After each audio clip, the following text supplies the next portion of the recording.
That warm summer day we left Jefferson at, on the edges of Monticello, do not resemble Christmas Day, 1780, in Richmond, 60 miles east.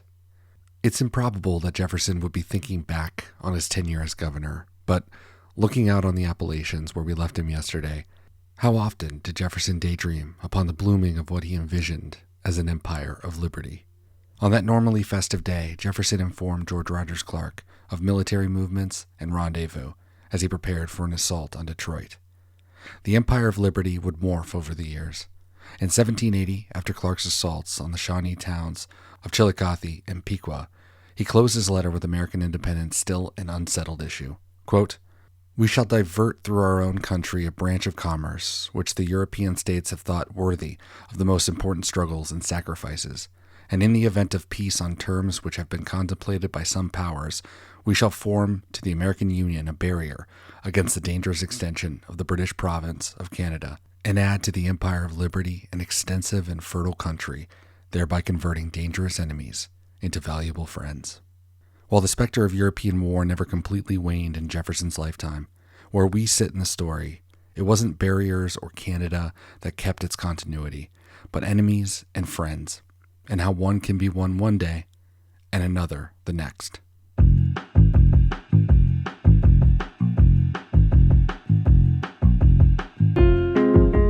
This is To the Roots, a podcast around Lewis and Clark. We explore the history and historiography of the expedition, one day at a time. We are at Go to the Roots in most places. Our website, where you can sign up for updates and read show notes. YouTube, TikTok, Patreon if you want to support the show. We're also at Go to the Roots Podcast on Instagram. You are currently in mile marker 3, episode 4, Jefferson 4, Looking West.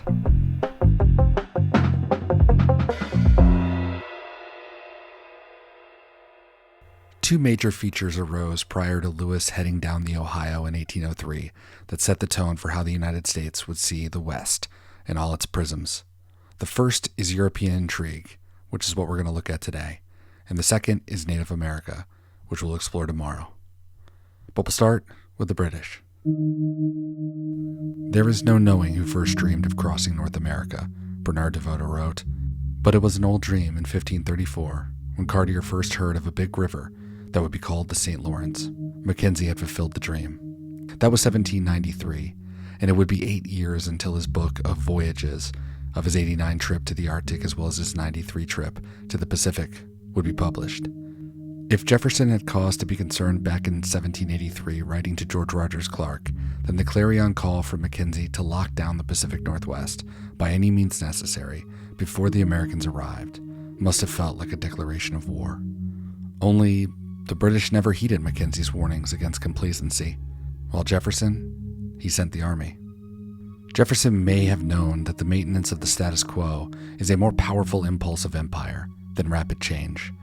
Mackenzie's affiliation with the upstart Northwest Company wasn't and didn't rattle the Hudson Bay, South Seas, or the East India Companies, though all would disappear or, like the HBC, join with their rival in due time.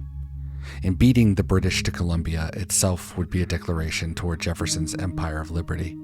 As Edward Gray writes, quote, "As understood by Thomas Jefferson, its most articulate and idealistic proponent, if the British Empire had been held together by coercion and special interests, new Republican Empire would be built on consent.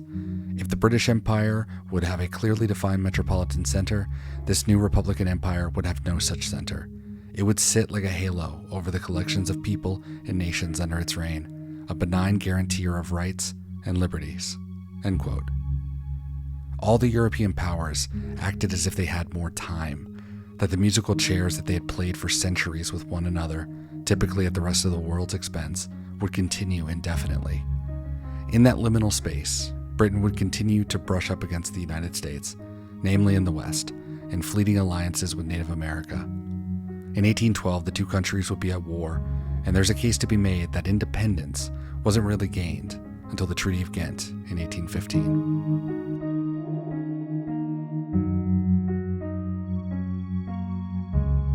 Unlike Britain, hanging out in Canada, dipping into the United States when they could, the French had effectively been ousted from North America at the conclusion of the French and Indian War in 1763.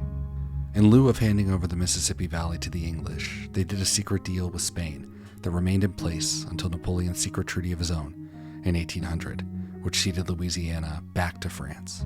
And in selling Louisiana to the United States, even if it didn't work out well for France, Napoleon said that it, quote, assures forever the power of the United States, and I have given England a rival who, sooner or later, will humble her pride, end quote. Of course, the French were allies during the U.S. War of Independence, but the French Revolution would crack the partisan divide wide open, as the previous divisions over monarchy and aristocracy were replaced by radical egalitarianism. After Washington's farewell address pledging neutrality, the XYZ affair, where France attempted bribes for diplomatic access, would kick off a massive buildup of the U.S. standing army in what's known today as the Quasi-War. And while that war would stay quasi and abate, the news of Napoleon and his retaking of Louisiana was alarming. But it's much the same as with the British. The histories of these nations began to betray any element of surprise. We'll see what Napoleon had planned for Louisiana, and how a small island nation that took the name of Haiti in 1804 would thwart those plans. But like the history of New France and New Spain, the Americans would be too quick and too many.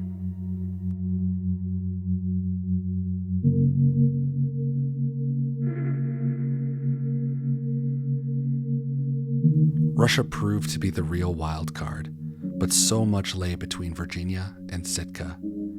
Ledyard's expulsion from the country was mostly admin, but Catherine's designs to secure the fur trade and scout settlement opportunities, which she had laid out in the instructions for Joseph Billings' expedition, would come to pass by the time the Lewis and Clark expedition had gotten underway. Catherine died in 1796, so her son, Emperor Paul I, himself to be assassinated in 1801, granted the Russian-American company a monopoly over the Pacific Northwest in trade and colonization efforts, dominated by the exploitation of the fur trade. As mentioned before, there's two people that we're going to meet again as we head to the west: Alexander Baranov, a leader in the Russian-American company, and Nikolai Rezanov, part of the first Russian circumnavigation of the globe, even though he didn't make it all the way around, before trying to establish trade relationships with Japan, which failed, then being sent to a dying colony named New Archangel, which he helped to save due to a timely trip to California. Rezanov felt, quote, "It is very necessary to take stronger hold of this country, else we shall leave it empty-handed," end quote. To be sure, Russia's designs were ambitious, but like other European nations, colonizing another country isn't exactly easy, especially with the relative stability of Romanov rule. Sure, there were a few assassinations, but outside of Paul I, which was more of an inside coup, and Alexander II, who had ruled for 25 years before he was killed by a bomb, and there was also Nicholas II, who was killed along with his entire family by the Bolsheviks. What were we talking about again? Oh yeah, time.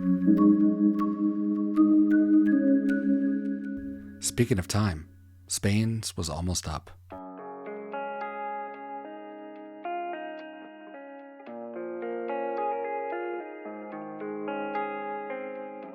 They had been in North America for nearly 300 years, but, or because of that, the Russian Empire ossified around them.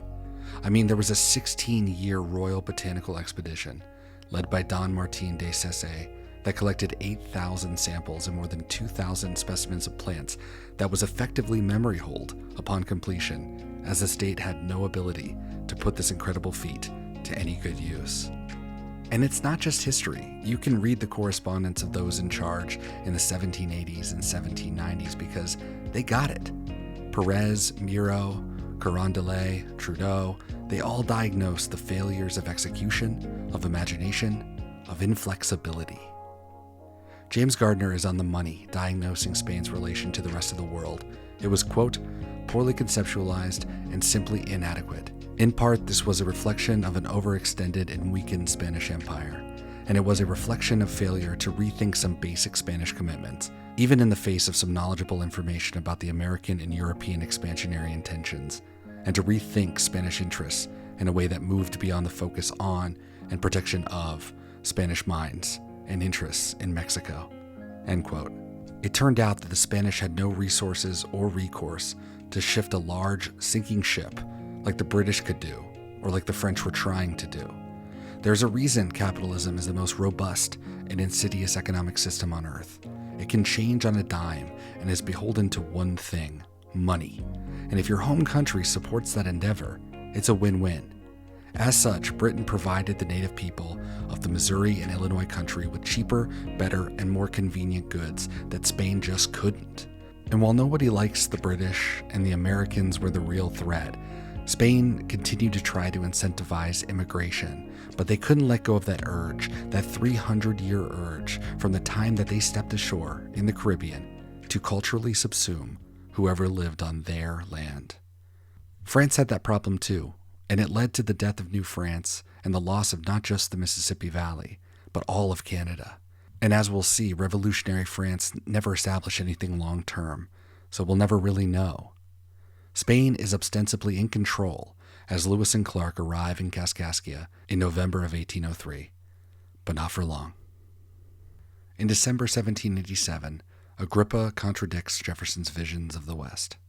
Quote, "Large consolidated empires may indeed dazzle the eyes of a distant spectator with their splendor, but if examined more nearly, are always found to be full of misery." End quote.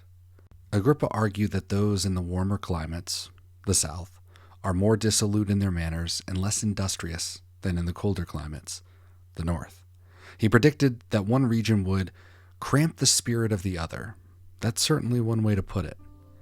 He warned of a whole empire managed by one legislature, seeing the federal constitution as a step toward despotism, not unlike the Spanish provinces. He laments that it is impossible for one code of laws to suit Georgia and Massachusetts. Agrippa felt they knew a little something about that. The man behind the pseudonym is considered to be James Winthrop, great-great-great-grandson of John, founder of the Massachusetts Bay Colony. As war broke out, he was a librarian at Harvard and tasked with safeguarding the college's books. He would be wounded at Bunker Hill in between and survived to become a prominent anti-federalist. The idea of an uncompounded republic, he castigated, on an average 1,000 miles in length and 800 in breadth and containing 6 million of white inhabitants, all reduced to the same standard of morals or habits and of laws, is in itself an absurdity and contrary to the whole experience of mankind. Before Jefferson could convey his own visions of Western exploration, settlement, and colonization, that whole Empire of Liberty shtick again, he had to puncture the notion that the whole experience of mankind was written in stone and not something that one can actively press up against.